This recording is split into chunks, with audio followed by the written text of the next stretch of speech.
The development of civilizations in Africa.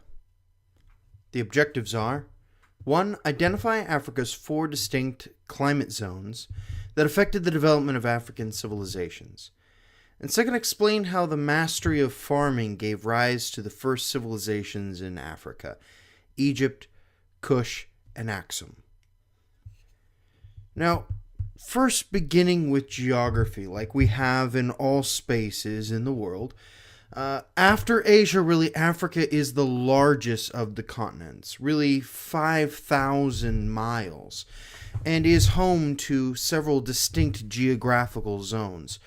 You have northern and southern mountainous zones. South of that, the largest desert on Earth, the Sahara, which you can clearly see here from the satellite image. In the west is the Hump of Africa. And really there's grassland interiors and tropical jungles along the coasts, which of course makes for a diverse climate and very diverse historical development in those regions. Now, of course, for the Western world, people didn't really understand or know what the world looked like, let alone Africa. Here, for example, is the way in which the ancient Greeks believed Africa was shaped. You could see that Africa itself, they really recognized nothing below the Saharan desert. They really recognized Carthage, Phoenician Mediterranean trade, and Egypt itself, but they're really unaware of any sub-Saharan trade or sub-Saharan continent itself. So below the Sahara Desert, most of the world is largely ignorant of anything that's going on in there. And this is true for several reasons, one of which is that you don't have any major civilizations develop south of the Saharan Desert. Now, the Far East, mountainous ranges, you have the upland plateau regions, which is really high flat land areas, lots of lakes.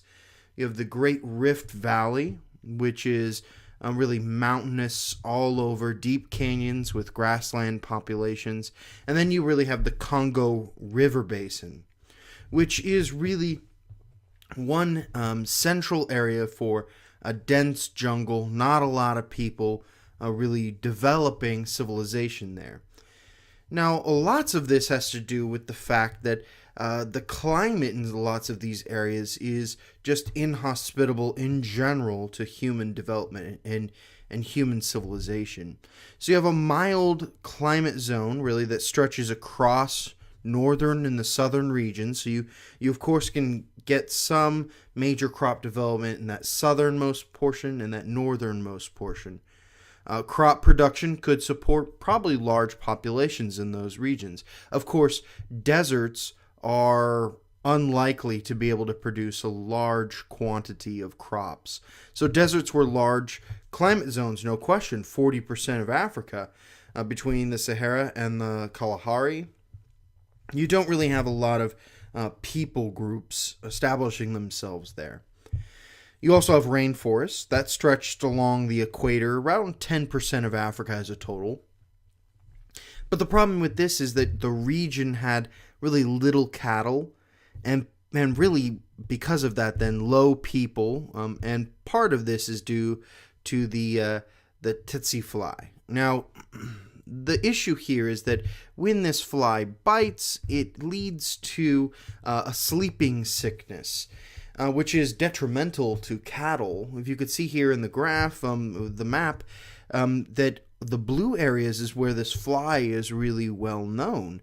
And you can see really that there's not a lot of cattle in that region. It also happens to be the dense jungled areas, which is itself obviously not an area that you're going to have a lot of people. You're not going to have a lot of cattle.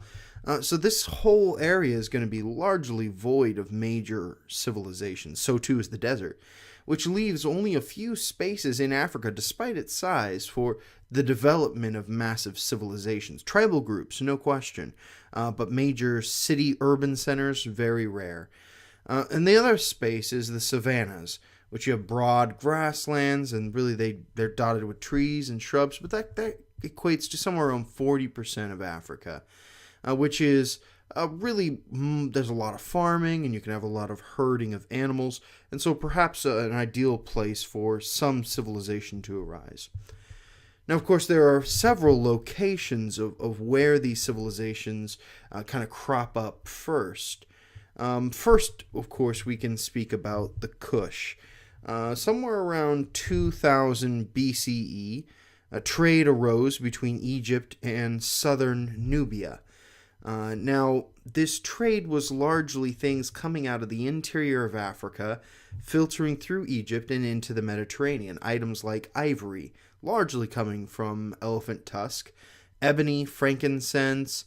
You had leopard skins. I mean, all sorts of things that you could imagine that really most people are going to want and demand, but there's not a lot of it coming out of Africa. But of course, once controlled by Egypt, these people freed themselves and formed their own independent state. No longer Egyptian, but forming out their own Kushite kingdom. So really, it's from around 750 BCE that we see these Kushites. And these Kushites conquered Egypt, but eventually they were overwhelmed by the rise of the Assyrian Empire. And so really, the economy of the Kush was based first on farming, of course, but became a trading state, especially as they retreat and recede away from major empire. They really are these middlemen bringing in sub-Saharan African goods into the northern markets. One of the dominant cities, of course, would be Meroe, which is really a center for iron weaponry and produces and sends iron weapons and makes them for Roman Empire, Arabia, India. It really becomes a focal point there, largely due to the abundance of iron ore. And then they also traded for luxury goods, of course, frankincense being one of those, and ivory itself. So really their main focus was on luxury goods and weaponry rather than just basic crops that really are for the basics of survival. Now the kingdom that arises eventually is Aksum. Now, so the Kush, they flourished from around 250 BCE to about 150 CE. And of course, this resulted in the rise of a new power after their power wanes, and that would be Aksum. Really, Aksum is in the highlands of now what we call Ethiopia, and it was really founded as a colony by Arabs. Now, not necessarily Muslim Arabs, of course, but Arab people from the Arabian Peninsula, largely probably due to trade. And so you have an independent state that really combined Arab culture and African culture together. Now, their prosperity along the Red Sea really led Aksum to be really the main trade center between India and the Mediterranean.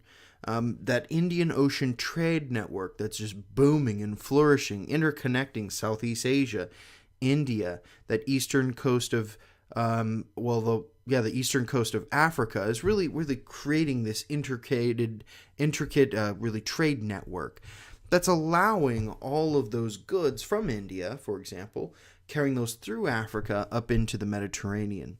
So this, of course, puts Aksum in the perfect location for economic prosperity. Now, inevitably, we see the rise of a very famous king, King Ezana, who as the Aksumite ruler, launched an invasion of Kush and really was the one who finally conquered it. But it was in 330 CE that Ezana converted to Christianity.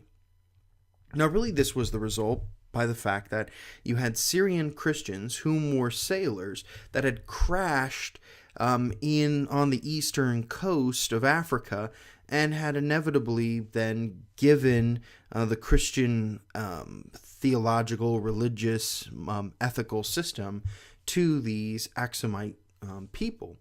So inevitably, what ends up happening is that the Christianity of the Syrians becomes sort of an Aksumite version and becomes the official religion. Eventually, really, Christianity takes hold, deep roots into this place. And so this is going to make a strange kind of identity here, because it's going to be a Christianity from the Syrians that becomes African, that will later have a relationship back with the Western world. So it's definitely a strange way, a roundabout way, which these Africans become Christians. But it's inevitably within a few centuries, obviously, that Islam will bring great changes to the kingdom as they cross the channel, and then they start setting up shop in Eastern Africa. And really the coming of Islam by really the 8th century really allows for Axum to be really directly under Arab rule during that explosion of the Arab movement outside of Saudi Arabia and beginning to gobble up all those other territories. Now we end up seeing really relations between Christian Axum and its really Muslim neighbors that really allows for a relative peace to emerge, where you have the coexisting of Christians and Muslims and indigenous Africans that really allows for commingling, as we've seen in other places, with Muslim rule. Now the objectives were: 1, identify Africa's 4 distinct climate zones that affected the development of African civilizations, and 2, explain how the mastery of farming gave rise to the first civilizations in Africa, really Egypt, Kush, and Axum.